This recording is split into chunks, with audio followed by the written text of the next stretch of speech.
नाशिक जिल्ह्यात आगळीवेगळी ओळख असलेल्या सटाणा शहरावर आज नशेचे सावट गडद होत चालले आहेत।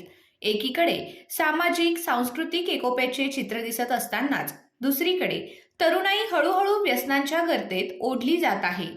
एमडी ड्रग्ज, गांजा, कप सिरप, स्टेरॉइड्स, व्हाईटनर यांसारख्या नशिल्या पदार्थांचा शहरात होत असलेला खुलेआम वापर ही केवळ गुन्हेगारी समस्या नसून भविष्यात समाज बिघडवणारी गंभीर सामाजिक आपत्ती ठरण्याची चिन्हे आहेत।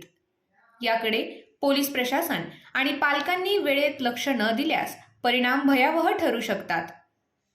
सटाणा शहरातील रिंग रोड, पाठक मैदान, नामपूर रोड, सुकड नाला परिसर, भागशी रोड, दऱ्हाणे पिंपळदरकडे जाणाऱ्या मोकळ्या जागा या भागात रात्रीच्या अंधाराचा गैरफायदा घेत तरुणांकडून दारूसह नशिल्या पदार्थांचे खुलेआम सेवन होत असल्याचे चित्र आहे।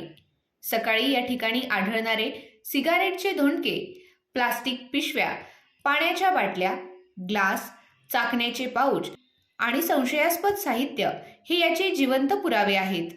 या भागातील रहिवाशांनी अनेकदा पोलिसांना माहिती दिली असल्याचा दावा केला जात असतानाही प्रत्यक्षात ठोस कारवाई का होत नाही असा सवाल नागरिक उपस्थित करीत आहेत। काही ठिकाणी तर रहिवाशांनी सुरक्षेसाठी लावलेले सीसीटीव्ही कॅमेरे रात्रीच्या अंधारात गायब होण्याचे प्रकार घडले आहेत। हे प्रकार केवळ दुर्लक्षाचे परिणाम आहेत की कोणाच्या आशीर्वादाने सुरू आहेत असा प्रश्न उपस्थित होणे स्वाभाविक आहे। शहरातील काही दुकानांमध्ये सिगारेटसह नशेसाठी लागणारे साहित्य बिनधास्तपणे मिळत असल्याची चर्चा आहे, तर काही तरुणांकडून व्हाईटनर, झेंडूबाम, पंचर चिटकवण्याचे ट्यूब, सुलोचन यांसारख्या पदार्थांचा गुपचूप वापर केला जात असल्याचेही बोलले जात आहे।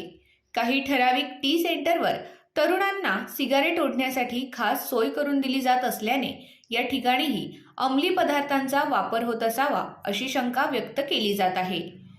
नशेच्या अतिसेवनानंतर अस्वस्थता जाणवल्यावर काही जण गोड पदार्थ, चहा याकडे धाव घेतात, तर काही जण थेट शहरातील बोगस डॉक्टरांकडे जाऊन सलाईन घेत असल्याचे प्रकार समोर येत आहेत। नशेचा दर्प दाबण्यासाठी महागड्या तंबाखूजन्य पदार्थांचा वापर होत असल्याचेही वास्तव आहे।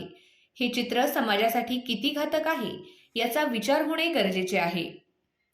4 दिवसांपूर्वी पोलिसांना मिळालेल्या ठोस माहितीनुसार काही तरुणांची झडती घेण्यात आली। त्यांच्याकडे संशयास्पद स्टेरॉइडची छोटी बाटली सापडली, मात्र चौकशी अंती संबंधित तरुणाला सोडून देण्यात आले आणि बाटली तपासणीसाठी प्रयोगशाळेत पाठवण्यात आल्याचे सांगण्यात आले। अहवाल येईपर्यंत किती दिवस वाट पाहायची आणि तोपर्यंत नशेचे जाळे वाढतच राहणार का असा सवाल नागरिक विचारत आहेत।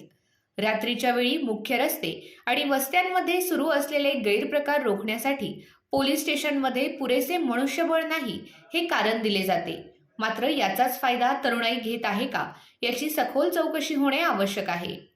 केवळ कारवाईचे फोटो नव्हे तर नशेच्या मुळावर घाव घालणारी ठोस आणि सातत्यपूर्ण कारवाई अपेक्षित आहे।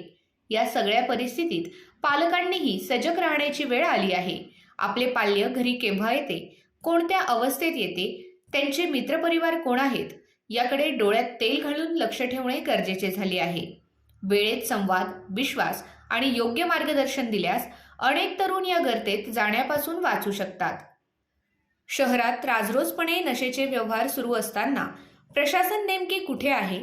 पोलीस, नगरपालिका, अन्न व औषध प्रशासन, शिक्षण संस्था सर्वांनी एकत्र येऊन कठोर भूमिका घेतल्यास अशक्य बाब सहज शक्य होईल यात शंका नाही।